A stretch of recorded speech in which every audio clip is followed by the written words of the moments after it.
Creative thinking یہ ہوگی کہ آپ آؤٹ آف دی باکس جائیں. بات ہو رہی ہے یہاں پہ نیٹ ورکنگ کی اور آپ وہاں پہ کہیں گے جی وہ چڑیا بڑا اچھا اڑ رہی ہے. مطلب جو بالکل ان ریلیٹڈ چیزیں ہیں ان کو لے کے آئیں. اب وہ جو ان ریلیٹڈ آئٹمس ہیں وہ ہمیں موقع دیتے ہیں یہ سوچنے کا کہ اڑنے سے یاد آیا کہ نیٹ ورک تیز چلنا چاہیے. بات سمجھ آئی آپ کو میری؟ تو کریٹیوٹی اس کو دیتے ہیں, لاجک کو نہیں کہتے. کریٹیوٹی میں بونگیاں مارنی ہوتی ہیں, جوک سنانے ہوتے ہیں تاکہ لوگ جو ہے وہ کوئی نئی ڈیڈکشن نکال سکیں.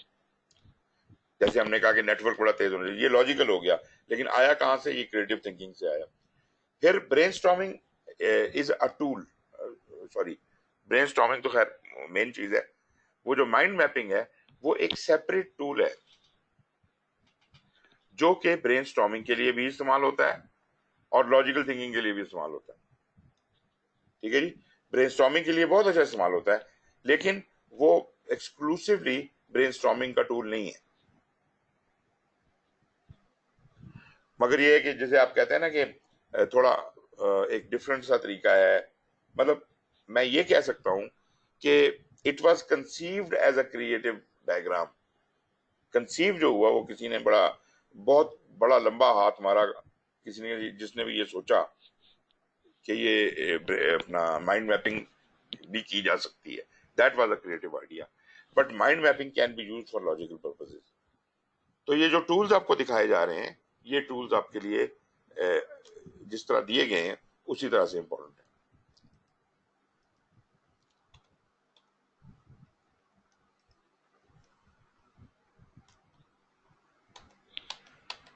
اسٹک ہی ہو گیا یار. ہاں اوکے, تو برین اسٹارمنگ کی آپ کو بات سمجھ آ گئی کہ لوگوں کو بٹھایا اور ان سے کہا اور بتاؤ اور بتاؤ اور بتاؤ. تو مطلب یہ کہ مختلف طریقوں سے انہیں کبھی للچا کے, کبھی بہلا کے, کبھی کسی طریقے سے جتنا برین ڈمپ نکل سکتا تھا وہ سامنے رکھ لیا اور بعد میں پھر اس میں سے چنا کہ کیا چیز ہے. اچھا, انٹرویو کا یہ ہوتا ہے کہ جب آپ نے جو ڈیٹا لینا ہے وہ چند اسپیسیفک لوگوں کے پاس ہے وہ ڈیٹا, تو مجھے زیادہ تکلیف نہیں کرنی پڑے گی. ان لوگوں کو 4 یا 5 لوگ ہیں, میں ان کو جا کے فزیکلی انٹرویو کر سکتا ہوں. This is called qualitative data analysis, data gathering. تو مطلب میں ڈیٹا گیدر کروں کوالٹیٹیو, مطلب میں جاتا ہوں ان سے ایک سوال کرتا ہوں, مجھے جواب دیتا ہے, میں جواب سے ایک اور سوال کر دیتا ہوں جواب کے اوپر ڈیپینڈ کر کے. تو یہ کوالٹی آف دی آنسر کے اوپر ڈیپینڈ کر کے میں نے ایک نیا سوال بنا لیا. سو اس طرح سے ہم زیادہ فوکس رہتے ہیں اور زیادہ ڈیٹا اکٹھا کر سکتے ہیں. دس از گڈ, یہ کوالٹیٹیو ڈیٹا ہے. جب کہیں ممکن نہ ہو کوالٹیٹیو ڈیٹا اٹھانا تو پھر ہم کوانٹیٹیو کی طرف جاتے ہیں. تو جو کوشچنیئرز اینڈ سرویز ہیں ان کو ہم تب استعمال کرتے ہیں جب کوالٹیٹیولی پاسبل نہ ہو. فوکس گروپ ذرا کوالٹیٹیو, یہ انٹرویوز کی تھوڑی اور کھلی فارم ہے. انٹرویو میں تو ایک آدمی سے میں پوچھ رہا تھا, لیکن کبھی کبھی ایسا ہوتا ہے کہ جس بندے سے آپ پوچھنے جاتے ہیں وہ ساری باتیں نہیں جانتا ہوتا. وہ کہتا ہے یہ تو میرے فلانے اسسٹنٹ کو پتا ہے, یہ فلانے کو. تو اس کے جتنے بھی اسسٹنٹ ہیں جو مختلف چیزیں جانتے ہیں ان کو سامنے بلا لیا جاتا ہے. یہ وہ فوکس گروپ ہے جو سب باتیں جانتا ہے. اگر تو بہت سب باتیں جانتا ہوتا تب تو انٹرویو سے کام چل جاتا, لیکن اب ہم فوکس گروپ میں بیٹھ جاتے ہیں. فوکس گروپ کے اپنے فائدے بھی ہیں, نقصان بھی ہیں. فائدہ یہ کہ ساری باتیں یہاں پتہ چل سکتی ہیں.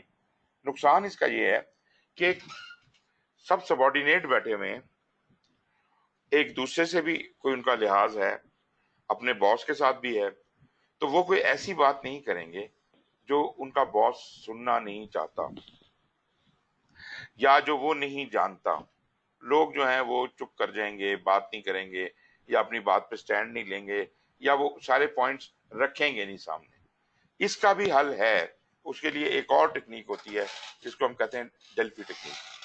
اینی ویز میں ابھی اس کا ذکر تو نہیں کر رہا, لیکن فوکس گروپ کے اپنے فائدے اور نقصان ہیں. اگر آڈینس بہت زیادہ ہو جن سے ڈیٹا اٹھانا ہے اور ان تک ریچ آؤٹ نہیں کیا جا سکتا, تو ہم پھر کیا کرتے ہیں کہ کوشچنر بنا کے یا سرویز بنا کے فلوٹ کر دیتے ہیں, اور ان کا جواب آتا ہے, پھر اس کی گنتی کی جاتی ہے کتنے لوگوں نے کیا جواب دیا. دس از کوانٹیٹیو ڈیٹا گیدرنگ, اور اس کا انالیسس بھی کوانٹیٹیو ہی ہوتا ہے.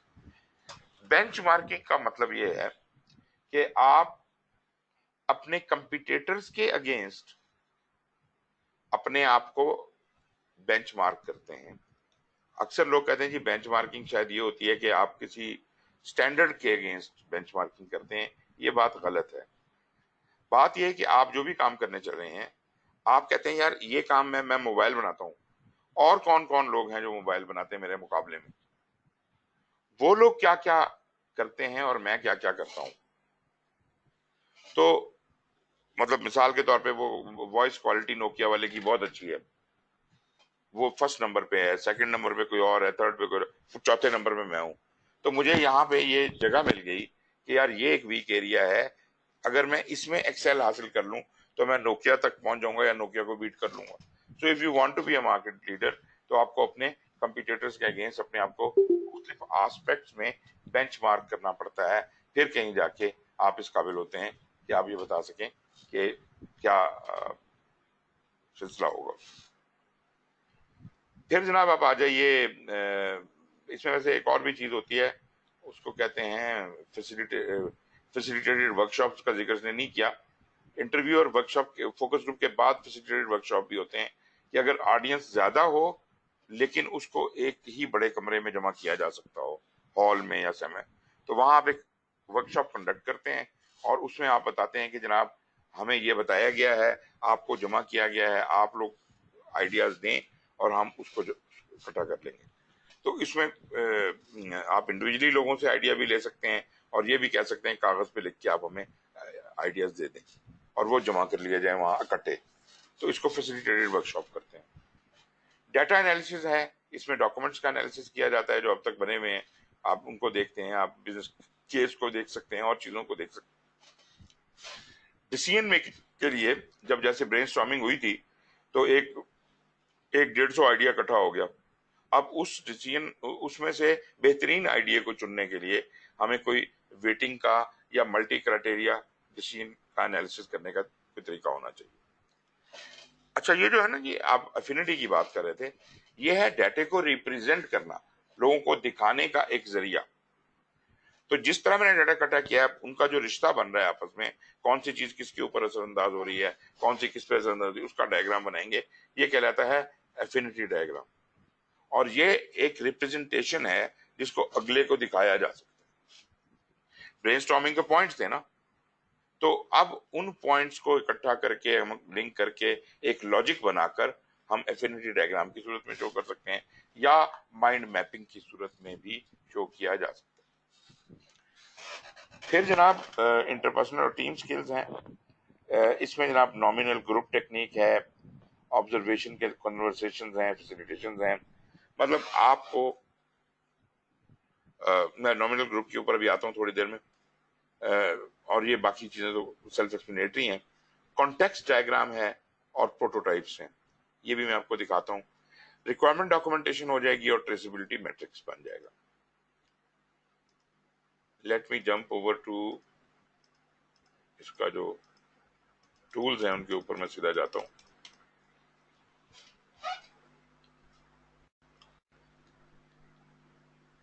یا میرا خیال ہے میں اس کو یہاں چھوڑتا ہوں کیونکہ یہ چیزیں کچھ بیچ میں امپورٹنٹ نظر آ رہی ہیں مجھے. تو ہم ایسا کرتے ہیں کہ ادھر سے آگے اگلی کلاس میں ڈسکس کر لیں گے. یہ جو ڈائیگرام تھا نا ہمارا, ٹیبل جو بنا ہوا تھا, اس سے آگے ہم اگلی کلاس میں ڈسکس کریں گے. ہاں جی, ابھی تک جو بات چیت ہوئی ہے اس میں کوئی کوشچن آنسر؟ جی عمران, آپ کیا کہنا چاہ رہے ہیں؟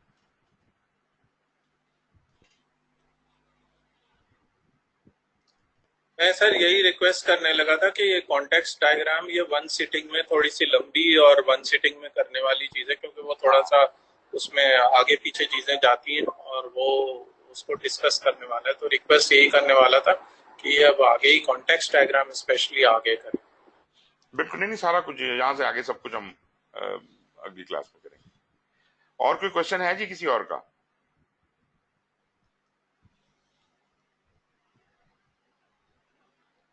اوکے جی, اگر کوشچن کوئی نہیں ہے تو let's call it a day. Thank you very much for listening to me, اور اگلے ہفتے انشاءاللہ ہم ٹائم پہ شروع کریں گے. اللہ حافظ.